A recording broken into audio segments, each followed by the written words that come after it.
On Tuesday, Jeffco United for Action turned in 2 times the amount of needed signatures to recall 3 Republican members of the school board.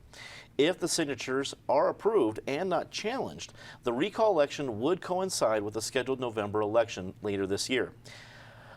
Patty, it's been emotional and I guess running out of other words, but it's been a big deal in Jeffco right now. Right as soon as those 3 members took office in 2013, they've made headlines. People have vowed back and forth. Now we're to the recall stage that I think people have been promising for a while.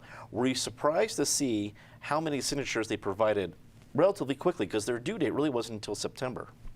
No, I wasn't surprised at all. I think that is how deep the dissatisfaction goes in Jefferson County. I know that some people have tried to make it that this is just a teachers union move. It is not. I mean, it is very heartfelt on the part of both students and parents who think they've been dissed by these board members. You know, Ken Witt took off after one of the kids on social media. We all have discussed Julie Williams and her lack of skills with social media. And so I think it's not a surprise they got all those signatures so quickly. I think since they got twice as many as they need, the odds are good that they will have reached the threshold to get the recall on the ballot.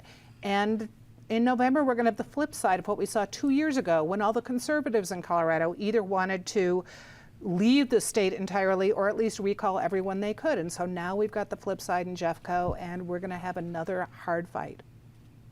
Amy, getting signatures is one thing. Getting out the vote and actually recalling a politician, elected leader, is an entirely different situation. But what do you read from the momentum, at least the headlines we've seen so far? Well, on a couple of things on this, I wouldn't be surprised if there was some kind of challenge to the petition or the signatures themselves. I don't know that, but I wouldn't be surprised if that were the case. I also think that once the election gets going, or the recall effort, assuming it goes forward, I mean, here's what they're going to have to campaign against. This reform majority board gave a $21 million increase to teachers for a raise.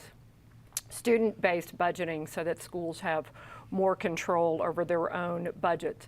Fair funding for all public school students. They also are building a school without any debt. They're using cash to pay for building a school. And just today, it looks like Julie Williams, her questioning of the AP history curriculum has actually been vindicated, and it wasn't just a bunch of right-wing, crazy wingnuts that were questioning the curriculum, the College Board itself. When Gordon Wood, who is one of the most respected historians, is questioning the framework, and now you've seen that just today was released, or maybe it was yesterday, that framework has been completely redone.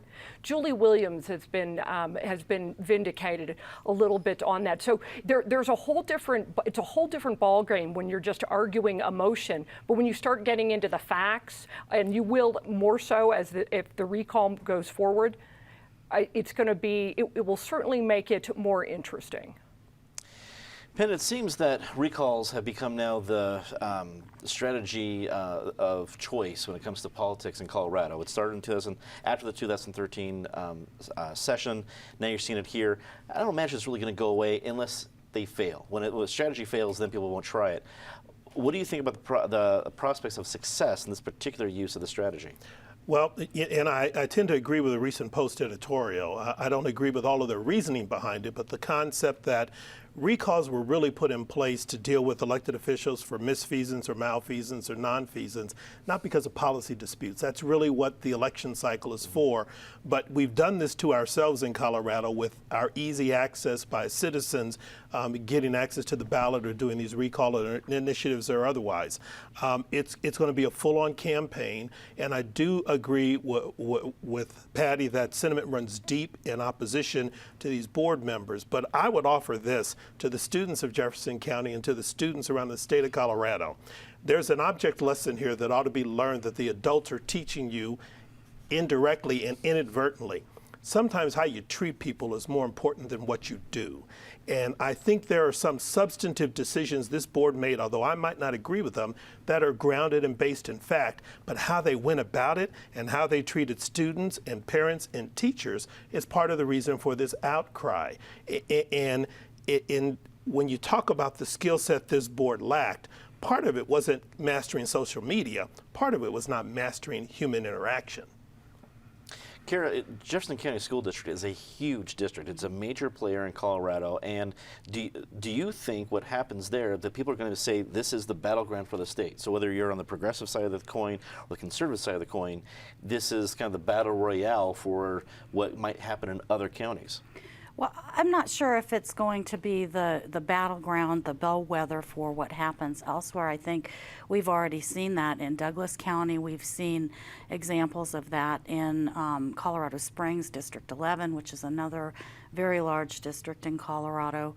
I do think that the showing of the number of signatures that have been turned in is really indicative of a lot of folks who are really paying attention now, and having this democracy by recall, is not a very good way of going about things. Perhaps we need to start considering whether or not to adopt some election reforms, to not have school board elections on off years when hardly anybody is paying attention.